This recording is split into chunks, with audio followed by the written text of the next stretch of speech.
Chapter 1. The Cyclone. Dorothy lived in the midst of the great Kansas prairies with Uncle Henry, who was a farmer, and Aunt Em, who was the farmer's wife. Their house was small, for the lumber to build it had to be carried by wagon many miles. There were 4 walls, a floor, and a roof, which made one room, and this room contained a rusty-looking cook-stove, a cupboard for the dishes, a table, 3 or 4 chairs, and the beds. Uncle Henry and Aunt Em had a big bed in one corner, and Dorothy a little bed in another corner. There was no garret at all, and no cellar, except a small hole dug in the ground, called a cyclone cellar, where the family could go in case one of those great whirlwinds arose, mighty enough to crush any building in its path. It was reached by a trap door in the middle of the floor, from which a ladder led down into a small dark hole. When Dorothy stood in the doorway and looked around, she could see nothing but the great grey prairie on every side.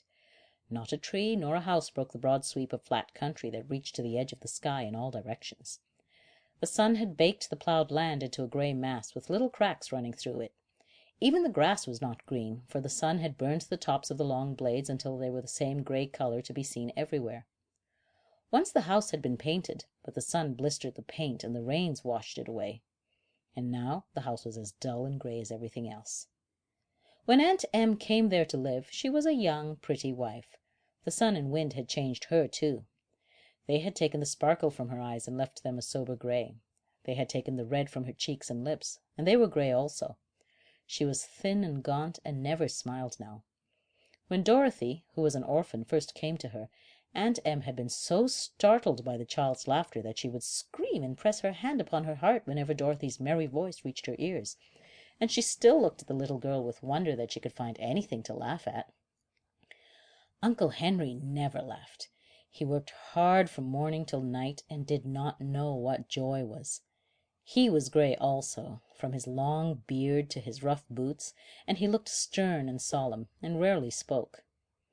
It was Toto that made Dorothy laugh, and saved her from growing as grey as her other surroundings. Toto was not grey. He was a little black dog with long silky hair and small black eyes that twinkled merrily on either side of his funny wee nose. Toto played all the day long, and Dorothy played with him and loved him dearly. Today, however, they were not playing. Uncle Henry sat upon the doorstep and looked anxiously at the sky, which was even greyer than usual. Dorothy stood in the door with Toto in her arms and looked at the sky too. Aunt Em was washing the dishes. From the far north they heard a low wail of the wind, and Uncle Henry and Dorothy could see where the long grass bowed in the waves before the coming storm. And now there came a sharp whistling in the air from the south, and as they turned their eyes that way they saw ripples in the grass coming from that direction also. Suddenly Uncle Henry stood up. "There's a cyclone coming, Em," he called to his wife. "I'll go look after the stock." Then he ran towards the sheds where the cows and horses were kept. Aunt Em dropped her work and came to the door. One glance told her of the danger close at hand. "Quick, Dorothy!" she screamed. "Run for the cellar!" Toto jumped out of Dorothy's arms and hid under the bed, and the girl started to get him. Aunt Em, badly frightened, threw open the trap door in the floor and climbed down the ladder into the small dark hole. Dorothy caught Toto at last and started to follow her aunt. When she was halfway across the room there came a great shriek from the wind, and the house shook so hard that she lost her footing and sat down suddenly upon the floor. Then a strange thing happened. The house whirled around 2 or 3 times and rose slowly through the air.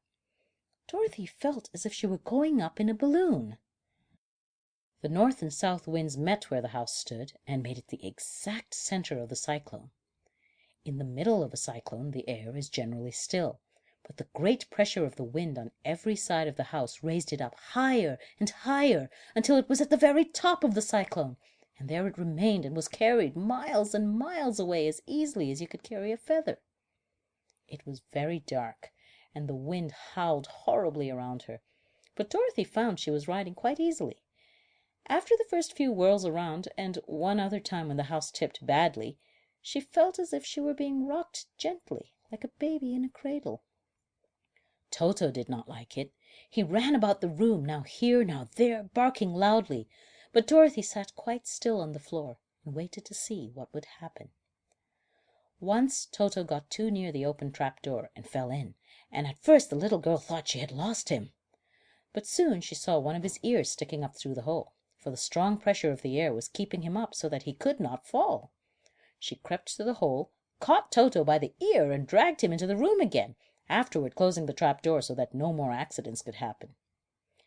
Hour after hour passed away, and slowly Dorothy got over her fright, but she felt quite lonely, and the wind shrieked so loudly all about her that she nearly became deaf.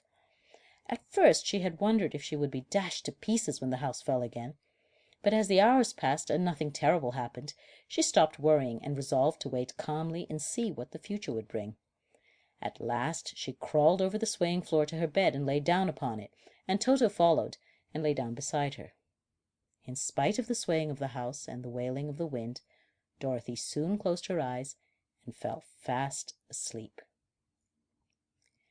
End of chapter 1.